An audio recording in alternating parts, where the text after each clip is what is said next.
I'm Ryan. I'm from New Hampshire, United States. Been rolling for 13 years now. Started in mostly no-gi before it was uber popular. Just kind of training with friends of mine that were fighting MMA and things. Eventually got into the gi, got to get a bit more intricate with my game. And as you can see with the popularity over the last few years, the no-gi's come back around. We're going to go over butterfly half, how and why. I think that this is a move that most people believe is just a simple type of flip around move for a flexible person or something of that sort. And it's actually a really nice launch pad for just about any body type. And you're going to see today we're going to start from a troubled position. It'll help you get out of there, and we're eventually going to work into some really simple but effective sweeps, and you'll see it gradually gets more complex, so it's all built on a simple premise. So what once looked like, wow, this guy's really unique in his game, you'll recognize it's all much of the same, just using a different mentality for jiu-jitsu. So without further ado, let's get started. So we're going to work from a smash half guard first, tying right into yesterday's class. So he's got the underhook, he's got the cross face. I'm in trouble here because he's got me pinned flat to the mat. Often we're working on prying somebody out, doing the lockdown escape we worked on, but let's go over some different option here. So what we're going to start with is a hand into the hip, and I'm pushing to make space. My outside leg is going to take a little bite on the mat. This is often overlooked because certain people are flexible, but if you step to the outside of the mat, it'll allow me to shift my hips even when he's squeezing my upper body. All I'm going to do is put my heel to my butt and tuck it inside his leg. There's other ways to get here, but we're going to simplify this class today just so it's uniform for everybody. So we're here in a smashed half. I find my right hand to his hip. My left foot steps out, and I drag my butt in that direction. Just a minor shrimp. You're not going to get a ton of space, but it's enough to have some extra mobility. This is going to help with the flexibility side. You can either cycle in, or you can just simply bring your heel to your butt. We tuck the toes in front of his leg, and we're getting started here. So if you have the ability to, or you find you're having trouble here, I'd prefer you put this in front for the time being so you can help push. It's not necessary, but it's going to be supplemental to make this easier for you at first. Or perhaps if he just simply allows me to get that Pez dispenser in front, I'll take it anyways. It's not necessary though. Simply pushing his upper body, pushing at the hip, and using my foot to extend. You can even overwrap here, but all I care about is pushing so that I'm getting up into a seated guard. Let's try this one more time. Nice and controlled, hand to the hip. Left foot step out, the hip shifts, and we cycle that foot inside. I do come back to a semi-flat position. I don't want to stay outside with the hip too long here. I'm going to push. You can push from the head. If you're having trouble, come here early, and we're going to push with both hands. Frankly, you can do this from overwraps as well, but all I'm going to do is push and use that to sit up. I'm pushing with the leg as well. So as I sit up, we're starting to make space. As we get here, we're coming up into what looks like a half guard, or perhaps just some type of seated guard. Either is fine. Let's give it a shot. Ready?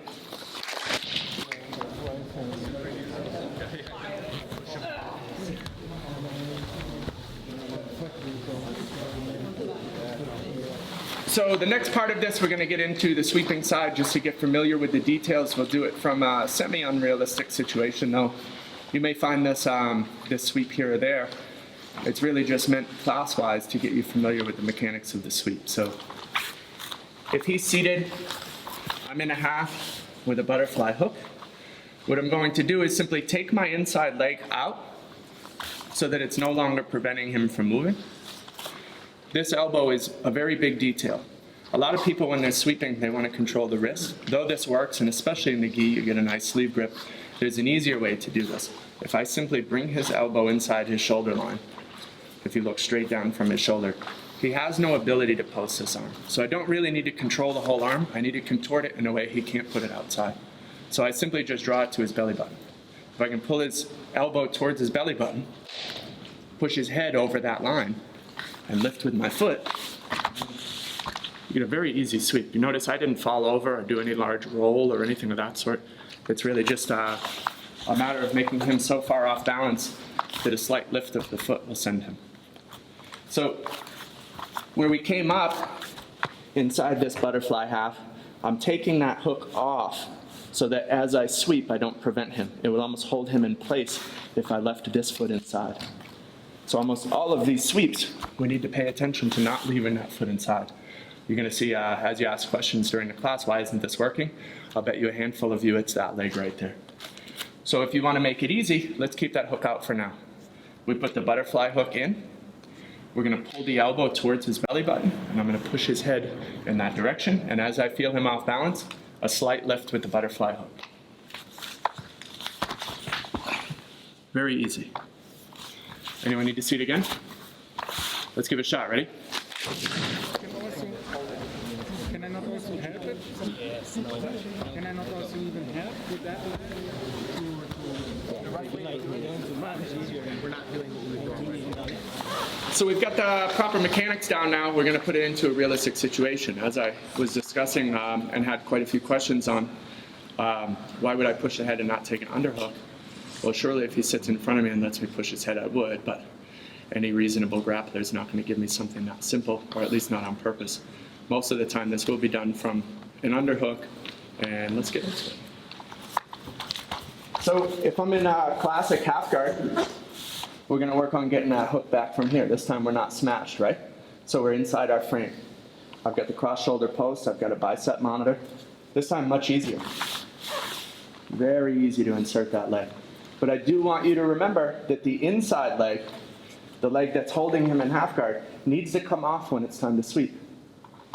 So as we make this position, I'm going to drop my shoulder right into his chest. I didn't shoot an underhook yet. Obviously, if you got another system to take an underhook, feel free.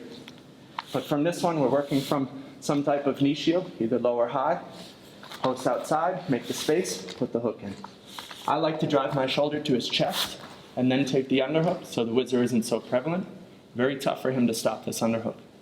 From here, it's much of the same.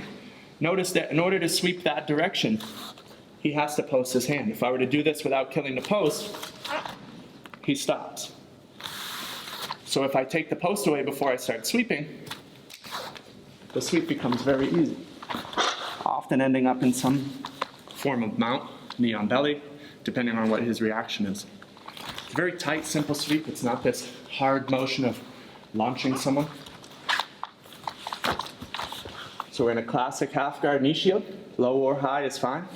Foot to the floor and make space. If you find you're flexible enough, you don't need to make that movement. If you're finding yourself more familiar with just simply cycling in, you can almost make an inward shrimp to make that space. Notice my hips moving forward slightly. Immediately propping up on the elbow, then to the hand. My shoulders against his chest right now. Go ahead, stop the underhook. Let's try again. There's no way for him to stop it. So as I have that underhook, he can cycle back inside there. I'm going to pull the elbow first. Very easy sweep. Let's give it a shot. Ready? We're just adding to this move right now. We're not going to move on to the next yet. I've had quite a few questions, so I want to clarify a couple of things. There's a handful of them have been redundant. So as we're here, I'm making a nice inside frame. I'm going to start with a low knee shield. As I make this movement, I see some people coming in here. This is not the direction we're going, though there are movements that will bring us through this hole, or perhaps as we attack this leg from here, we would bring this knee across eventually. I want to see the knee outside. I really would like it, almost like its own underhook, if you will. It's not overbearing in that regard, but there's quite a bit we can do here to off-balance somebody in other positions using that knee, using this post to develop underhooks. I don't want to get super detailed because you'll get lost in the sauce if we go too far into these one unique style. I want to go very broad so that everybody picks this up.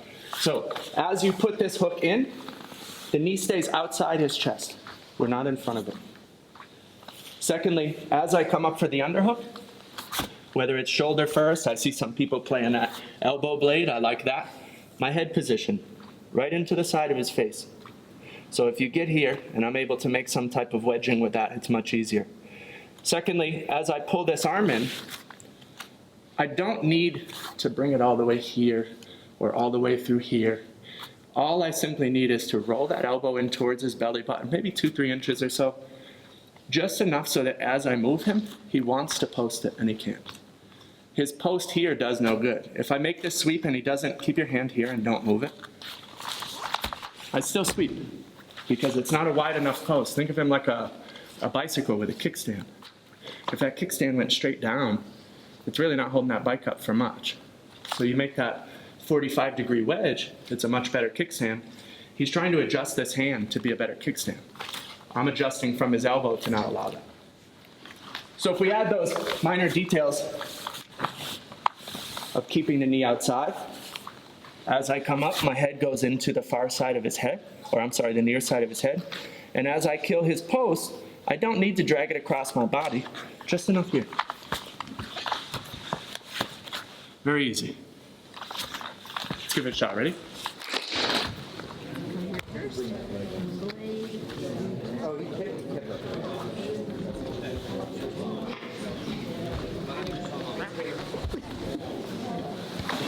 So this next one is an option you can use when you don't get the underhook. I think it looks fairly complex. It's surely a showpiece sweep where it looks like you're some wildly intelligent player. But if you follow along to the detail of what we're doing, you'll see it's actually quite simple. So just pay attention to the changed details here from the underhook version of this, and you'll see it's not as wild as it looks. So we're going to start from a half guard, and I get propped up. He wins the underhook fight. So he's there, and I'm overwrapping that arm. Kind of a whizzer, but I'm not trying to drive his shoulder down. What I'm doing is killing a post that he doesn't recognize as part of my series yet. So we could either do this while the butterfly hook's in, or prior. And I recognize that as he gets that underhook, it helps me set the sweep up. From this scenario, I'd like you to put the butterfly hook in, prop up, and give him the underhook, just so you can get familiar with this. What I'm going to do is take a look at the left to right scenario. So right now I'm on my right. I need to get on my left hip. So as I move over to this side, I'm just simply switching my weight onto the other butt cheek. I'm switching the butterfly hook. So what's happening without somebody on top of me? This is the butterfly hook. As I switch, this is the butterfly hook. So it's really not coming from anywhere. It's already inside those legs. It's just a matter of changing the arrangement. So here my left knee is down and my right knee, my left knee is up and my right knee is down. As we switch, I'm on my other butt cheek, and we just simply put my left knee down and my right knee up. We're doing all of this from his underhook, or what I like to call my overwrap. So as I make this movement, we're just simply lifting again. You can take the underhook if he allows for it. It's not necessary. You'll see what I'm saying here.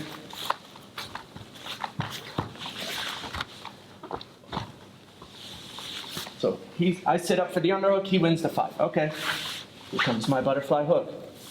I'm going to switch to my other hand. You can take this underhook here. It might help you guide. It's not necessary. I'm simply going to fall to my left side, lift my right foot, and recognize I've already got the post kill. He can't post up.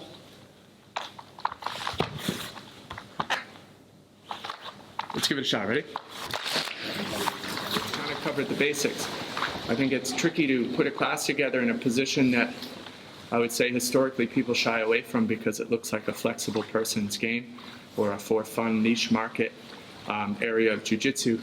We can get into why this is so helpful. You already saw how to smash half, but we can use it for many different things. So we can use it as a technical stand-up, which we'll go over in a moment, which is kind of a disengagement, if you will, very practical in self-defense, MMA. Perhaps you're a good wrestler and need to stand back up for some points.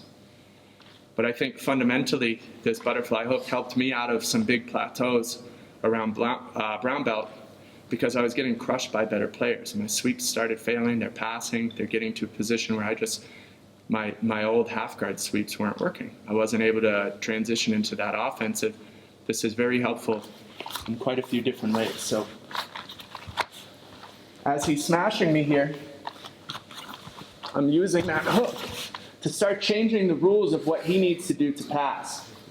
So while that hook is out, or we're in a classic half or a knee shield, his pressure passing works all day. This is exactly what you should be doing, is pressuring into these legs. And surely we can start cycling out with the high knee shields and things. As soon as I switch this butterfly hook in, go ahead and smash in. Just, not with this here, but just rather here. He's made a mistake because the butterfly hook needs somebody to load up on it in order to work. His smash passing is exactly what I'm asking for. So as you get familiar with this style, you can really start to create some sweeps here. So as I just simply put my hand behind my head, very easy sweep. We're not going to go over that as part of the class because it's only, the only purpose in showing this is that you can almost make up your own sweep. If you start to see that the butterfly hooks in and he's pushing on top of it, your brain simply goes, how do I kill the post? And what I mean by that, as we're here, I'm sweeping his right leg, which means his natural post should be his left arm, the cross body. So as long as I don't let this move, I could grab his wrist, I can really kind of get foolish with how you hold on to it.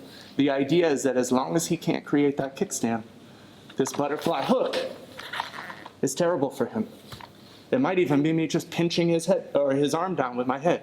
Realistically, I don't think a good player is going to give you that, but I want you to see the principal idea of this is that we're switching the guard passing style of somebody or the requirements of the guard passing style without them recognizing it. So the appropriate response to him seeing this butterfly hook come in is probably to sit back.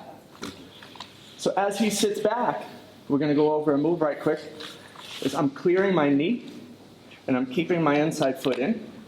I'm taking the butterfly hook out and either posting it on top of the other foot, or what I like to do is put it to the mat, right next to each other. Both feet are going to be flat on the mat. So as I turn my hips, I push my knees into his chest and lift mine. And we get a really easy John Wayne sweep. Let's do some. Let's dumb this down. He's just sitting. My knee is not buried. Don't worry about this. I'm going to simply put both of my feet on the mat on this side of his body, similar to a knee lever. I'm going to push my knees into his belly and lift my hips off the mat and turn him this way. As you come up, take the underhook. Switch to your simple knee cut. Not only do you get the sweep, you get the pass. So this continues building. We're going to go over that here in a moment. I don't care if you hit it perfectly. The idea is to just express that this is a launch pad for a complete different side of jiu-jitsu where we're getting off of that defensive cycle and right into the offensive cycle. So one more time. We'll do it this direction. I need to make sure this knee is not too deep. I don't want to be in here. Not helpful. So if this knee is shallow, I have that butterfly hook. He sits back. He doesn't want this. I take the butterfly hook out and post both feet on this side of his body, push my knees into his chest while raising my hips, and simply bring my knees this way. Shoot the underhook, head to the pass inside, and finish your knee. Let's give it a shot. Ready? Let's do a technical stand-up. You need to get out of trouble. You fight MMA. You get knocked down on the street. Maybe this guy's just stalling on top. For whatever reason, you should know how to get out of a grappling exchange if you need to. This is a really nice door to do so. So if I'm in half guard, this guy's punching, this guy's really stalling out maybe in a jiu-jitsu tournament. Butterfly hook in, post, hand, move, and we're here. Quite simple. One more time. We're just taking the inside half guarding hook out. So as I come in with the butterfly hook, it gives me enough pushing space in conjunction with the cross shoulder post. If you're not using this, this move's going to be a little harder, though it's possible. This hand comes off the bicep, elbow, hand, escape. And frankly, if you wanted to for jiu-jitsu, you could sit back in. You don't have to walk all the way away. But you should be able to get out of an exchange if you find yourself in trouble in life. This is one of the go-to escapes. Here, elbow, hand, remove the inside, and technical stand. Let's give it a shot. Ready?